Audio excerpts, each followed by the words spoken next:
राधे राधे, हरे कृष्णा। कैसे हो आप सभी लोग? आशा करती हूँ आप सभी परम मंगल में होगे, स्वस्थ होगे, अच्छे होगे।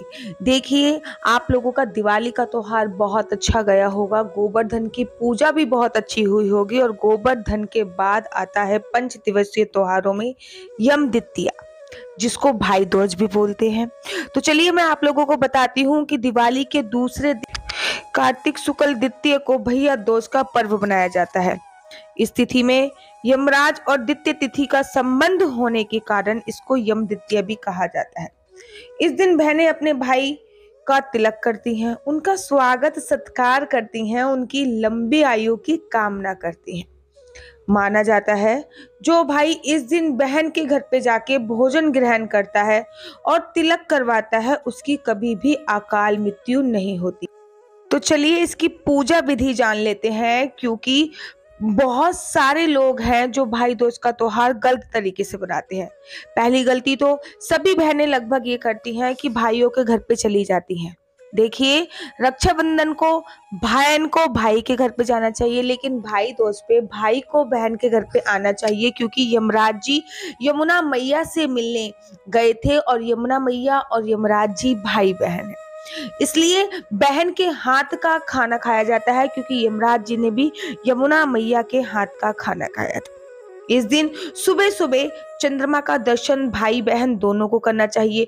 उसके बाद यमुना के जल में स्नान करना चाहिए। अगर यमुना का जल ना हो तो आप गंगा जल में भी स्नान कर सकते हैं। अगर गंगा जल भी उपलब्ध नहीं है तो यमुना माता को याद करके आप उसको अपने सिर पे डाल, कोई सा भी जल अपने सिर पे डाल सकते हैं। उसके बाद भाइयों को चाहिए कि वो अपनी बहनों के घर पे जाएं और बहनों के हाथों से बना हुआ भोजन ग्रहण करें। भाई बहन को भोजन कराएं, उनका तिलक करें, उनकी आरती करें और भाई यथाशक्ति अपनी बहन को उपहार दें। अब मैं आज आपको एक चमत्कारी तिलक बताने जा रही हूँ, जिसका तिलक अपने भाई के मस्तक पे लगाने से उसकी किस्मत के बंद दरवाजे खुल जाते हैं। देखिए, शुद्ध केसर आपको लेना है। कम से कम 27 पत्तियां आपको केसर की लेनी है। उसमें आपको लाल चंदन और गंगा जल मिलाना है। चांदी की एक साफ कटोरी ले लीजिए। अगर चांदी की कटोरी ना हो तो आप पीतल की कटोरी का भी उपयोग कर सकते हैं। अपने भाई को तिलक करने से पहले यह कटोरी विष्णु भगवान के चरणों में रख दीजिए। अब ओम नमो नारायण मंत्र का 27 बार जाप करें। अब यह तिलक सबसे पहले गणपति जी को, फिर विष्णु भगवान को, उसके बाद अपने भाई को उत्तर पूर्व दिशा की ओर मुख करके यह तिलक करें। अब बहन अपने भाई को मिठाई खिलाए, भाई अपनी बहन को मिठाई खिलाए। ऐसा करने से उन दोनों का प्यार हमेशा बना रहेगा। अच्छा, तिलक लगाते वक्त आप लोग गंगा पूजे यमुना को, यमी पूजे यमराज को, सुभद्रा पूजे कृष्णा को, गंगा यमुना नीर बहे मेरे भाई आप सदा बड़े फले फूले, ऐसा बोल सकते हैं। तो मैंने आप लोगों को बताया कि सबसे पहले तो बहन को चाहिए कि वो भाई के घर पे ना जाके भाई को चाहिए कि वो बहन के घर पे जाए। दूसरी बात, बहन के हाथ से बना हुआ भोजन खाए। तीसरी बात, बहन को चाहिए कि वो अपने भाई को केसर का तिलक चांदी की कटोरी में या फिर पीतल की कटोरी में रख के करे। अब मैं आपको इसकी पौराणिक कथा सुनाती हूँ। सूर्य भगवान की पत्नी का नाम छाया था। उनकी कोख से यमराज और यमुना मैया का जन्म हुआ था। यमुना अपने भाई यमराज से बड़ा ही प्रेम करती थी। वह उसे बार बार निवेदन करती थी, कहती थी कि अपने मित्रों के साथ कभी मेरे घर पे भोजन के लिए आओ, लेकिन कार्य में व्यस्तता के कारण यमराज बात टाल देते थे। फिर एक फिर एक दिन कार्तिक शुक्ल का दिन आया।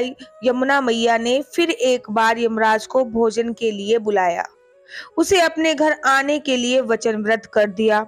यमराज ने सोचा, मैं तो प्राणों को हरने वाला हूँ, मुझे कोई भी अपने घर पे नहीं बुलाना चाहता है, लेकिन मेरी बहन ने मुझे बुलाया है और मैं इसका पालन अवश्य करूंगा। बहन के घर आते समय यमराज ने नरक निवास करने वाले सभी जीवों को मुक्त कर दिया। यमराज को अपने घर आते देख यमुना मैया की खुशी का ठिकाना नहीं रहा। उन्होंने स्नान कर पूजन करके वियन वियन प्रकार के भोजन यमराज जी को परोस दिए। यमुना जी का इतना आदर सत्कार देख यमराज जी बहुत ज्यादा प्रसन्न हुए और यमराज जी ने यमुना मैया से कहा कि मैं तुम्हारा अतिथि सत्कार से बहुत ज्यादा प्रसन्न हूँ। क्योंकि आज मैं बहुत ज्यादा प्रसन्न हूँ, तो आप जो चाहे वो वर मुझसे मांग लीजिए। यमुना मैया ने कहा, भ्राता अर्थात भैया, आप प्रतिवर्ष इसी दिन मेरे घर आया करो और मेरी तरह जो बहन इस दिन अपने भाई को आदर सत्कार करके उनको टीका करेंगी और साथ ही के साथ उनको अपने घर पे भोजन कराएंगी, उसे तुम्हारा भय नहीं रहेगा। यमराज ने तथास्तु कह के यमुना को अमूल्य आभूषण उपहार में दिए और विदा ली। तभी से भैया दूज की परंपरा शुरू हुई है। ऐसी मान्यता है कि जो भाई इस दिन अतिथि बनकर अपनी बहन के घर पे जाते हैं और भोजन पाते हैं, उन्हें यम का भय नहीं रहता। इसी कारण भैया दूज के दिन यमराज और यमुना का पूजन भी किया जाता है। यह भी मान्यता है कि भैया दूज के दिन यदि भाई बहन यमुना किनारे बैठकर साथ में भोजन करें तो अत्यंत मंगलकारी और कल्याणकारी होता है। भैया दूज पर क्या करें? भैया दूज के दिन नहा धोकर अच्छे स्वस्थ कपड़े पहने। आप काले रंग का या लाल रंग के कपड़ों का चयन करना चाहिए। इस दिन बहनें नए कपड़े पहनती हैं तो बहुत ज्यादा शुभ बोला जाता है। उसके बाद अक्षत, कुमकुम, रोली और 8 दल वाले कमल का फूल बनाएं। अब भाई की लंबी उम्र और कल्याण की कामना के लिए आप लोग व्रत भी रखिए। ये अब विधि विधान के साथ यम की पूजा कीजिए।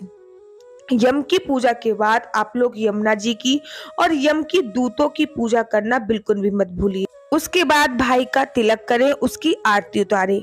इस अवसर पर भाई को यथाशक्ति अपनी बहन को उपहार और भेंट भी देनी चाहिए। पूजा होने तक भाई बहन दोनों को ही व्रत करना होता है। पूजा संपन्न होने के बाद भाई बहन मिलकर अगर एक ही थाली में भोजन खाते हैं तो बहुत ज्यादा शुभकारी परिणाम देखने को मिलता है। इस दिन कैसे करें यम देवता की उपासना, चलो मैं अब आपको ये बता देती हूँ। सायंकाल घर के बाहर बाईं ओर मिट्टी के कलश भरकर रखें। उसके ऊपर सरसों के तेल का चतुर्मुखी यम का दिया जरूर जलाएं। प्रार्थना करें कि घर में रहने वाले सभी लोग दीर्घ आयु को प्राप्त हों। अगले दिन प्रातःकाल जल घर में छिड़क दें और हर कोने पे छिड़क दें। इस दिन प्रातःकाल स्नान करने के पश्चात चित्रगुप्त यमराज के दूतों का स्मरण करें। यम की पूजा करते हुए बहन प्रार्थना करे कि हे यमराज महाराज, हनुमान जी, राजा बलि, परशुराम, वेद व्यास, विभीषण, कृपाचार्य तथा इन 8 चिरंजीवियों की भांति मेरा भाई भी चिरंजीवी रहे। मेरा भाई भी हमेशा अजर रहे, अमर रहे, उसकी कभी भी अकाल मृत्यु ना हो। और साथ ही के साथ बहन को चाहिए कि वो भाई के लिए अजर अमर तिलक अवश्य बनाए। भाई और बहन दोनों यमुना के जल में अगर इस दिन स्नान करते हैं तो दोनों का रिश्ता बहुत ज्यादा मजबूत बनता है। अगर यमुना जल उपलब्ध ना हो सके तो यमुना माता को स्मरण करके आप लोग प्रातःकाल वेला में यमुना जी को याद करते हुए स्नान कर सकते हैं। साथ ही के साथ इस दिन अगर बहन चमत्कारी तिलक अर्थात केसर वाला तिलक अपने भैया के मस्तक पे लगाती है तो उसके दुर्भाग्य की लकीर सौभाग्य में बदल जाती है और सौभाग्य की लकीर परम सौभाग्य में बदल जाती है। आशा करती हूँ कि आप लोगों को मेरी वीडियो बहुत अच्छी लगती होगी। मेरी तरह सभी बहनों को यम द्वितीया भैया दूज की बहुत बहुत शुभकामनाएं। अगर आपकी कोई भी क्वेश्चन है तो आप मेरी इंस्टाग्राम आईडी डॉक्टर आशु दीदी पर मुझसे संपर्क कर सकते हैं। मेरे पास जब भी समय होएगा तब मैं आपके प्रश्न का उत्तर यथाशीघ्र देने की कोशिश करूंगी। आशा करती हूँ कि आप लोगों को मेरी वीडियो अच्छी लगती होगी। अगर मेरी वीडियो अच्छी लगती है तो आप अपना यूट्यूब चैनल हरी बोल को लाइक शेयर सब्सक्राइब करना बिल्कुल भी मत भूलिए। तब तक के लिए मुझे दीजिए इजाजत। राधे राधे, हरे कृष्णा, हरि बोल। आप सभी को यम द्वितीया की अनंत लख लख बधाइयाँ। राधे राधे, जय श्री कृष्णा, जय श्री राम।